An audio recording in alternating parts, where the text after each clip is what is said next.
India TV YouTube channel को subscribe करें और बेल आइकन दबाएं।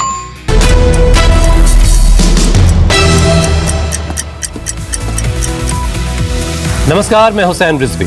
नमस्कार, आपके साथ मैं हूं मीनाक्षी जोशी। सुबह के 9 बजे हैं और हम आपके लिए लेकर आए हैं सुबह 9 बजे की 9 बड़ी खबर, जिसमें आज हम आपको दिखाएंगे कोरोना ब्लास्ट के बाद कैसे एक्शन में प्रधानमंत्री नरेंद्र मोदी। आपको बताएंगे महामारी को हराने का क्या है पीएम का एक्शन प्लान, और साथ ही आपको बताएंगे कोरोना काल में कहां हो रही है जीवन रक्षक दवाओं पर सियासत और कहां हो रही है कालाबाजारी।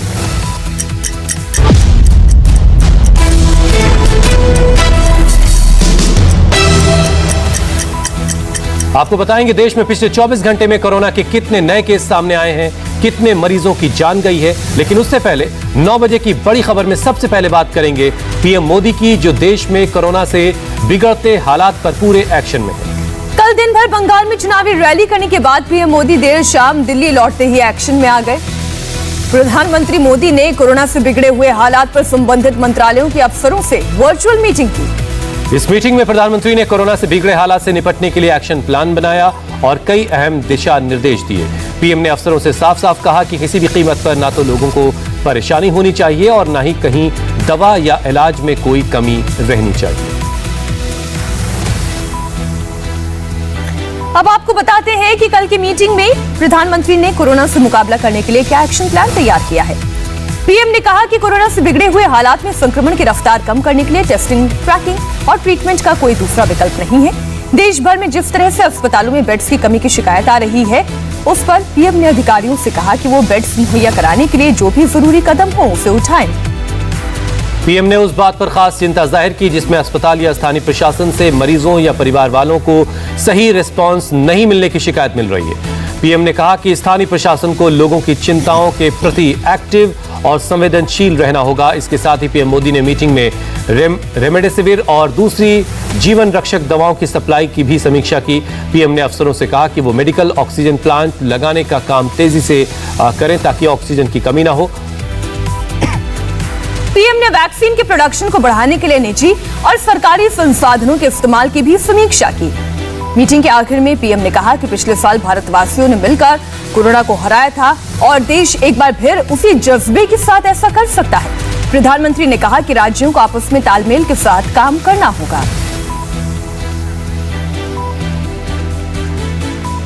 अब आपको देश भर से आए कोरोना का लेटेस्ट अपडेट दे दें। देश भर में पिछले 24 घंटे में कोरोना से जो नए केसेस सामने आए हैं, उसे अगर कोरोना की सुनामी कहा जाए तो शायद गलत नहीं होगा।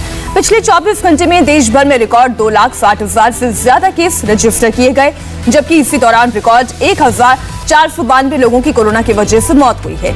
देश में एक्टिव मरीजों की संख्या भी 18 लाख के करीब पहुंच गई है। एक दिन में देश में सामने आए नए मरीजों का ये अब तक का सबसे बड़ा आंकड़ा है। ये लगातार चौथा दिन है जब देश में 2 लाख से ज्यादा मरीज सामने आए हैं। तो 24 घंटे में कोरोना की किलर रफ्तार ने 2,60,000 से ज्यादा लोगों को अपना शिकार बनाया। इसकी चपेट में आकर एक दिन में करीब 1500 लोगों की जान चली गई। कोरोना कितनी तेजी से लोगों को अपना शिकार बना रहा है, इसका अंदाजा आप इस बात से भी लगा सकते हैं कि पिछले 4 दिनों में लगातार देश में 2 लाख से ज्यादा केस रोजाना रिपोर्ट हो रहे हैं। देश में 14 अप्रैल को करीब 2 लाख मामले सामने आए और 1,038 लोगों की जान गई। 15 अप्रैल को 2,16,828 लोग संक्रमित हुए। 1,182 लोगों की जान कोरोना से गई। तो 16 अप्रैल को 2,34,002 नए मरीज सामने आए और 1,338 लोगों की जान गई। तो वहीं 17 अप्रैल को 2,60,553 लोग संक्रमित हुए।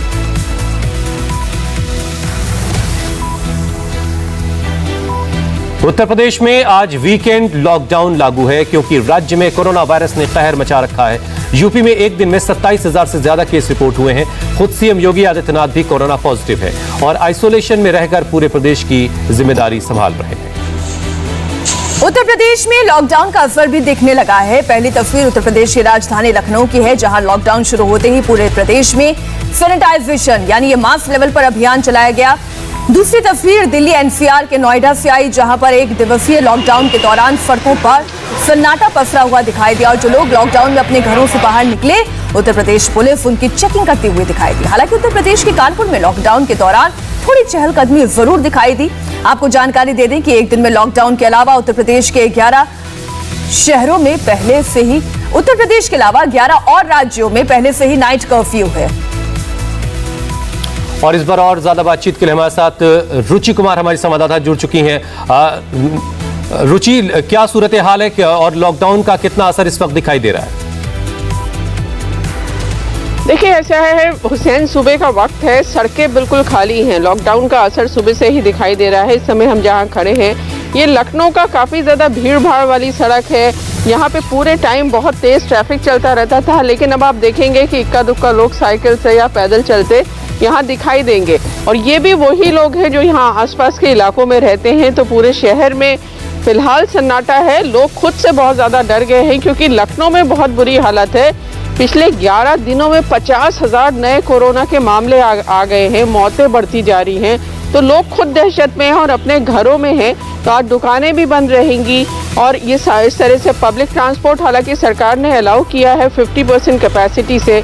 तो जिनको बहुत ज़रूरी है वो ही घरों से निकल रहे हैं। लेकिन रुचि, एक सवाल जो आम लोगों के मन में आता है, ये पूछना बहुत जरूरी है कि कहीं सख्ती बरतने में देर तो नहीं कर दी गई?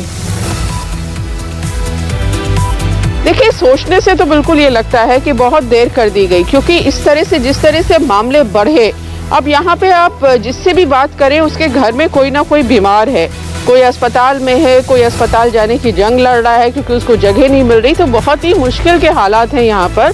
तो ऐसा लगता है कि ये जो अब किया है, ये करीब कम से कम 18-20 दिन पहले किया जाना चाहिए था, और तब शायद हालात इतने नहीं बिगड़ते जितने अब बिगड़ गए हैं। लेकिन बिल्कुल ठीक कह रही है रुचि आप, और इसलिए डीआरडीओ की भी मदद लेनी पड़ी। हमने कल ही खबर बताई कि कैसे राजनाथ सिंह भी एक्शन में आ गए हैं और डीआरडीओ अब अस्पताल में बेड्स बढ़ाने का काम शुरू करेगा। शुक्रिया पूरी जानकारी के लिए रुचि आपका। और उत्तर प्रदेश, नमस्ते, मैं हूं मीनाक्षी जोशी। वीडियो और खबरों से अपडेट रहने के लिए India TV YouTube channel subscribe करें, बेल आइकन दबाना ना भूलें। जुड़े रहें इंडिया टीवी के साथ।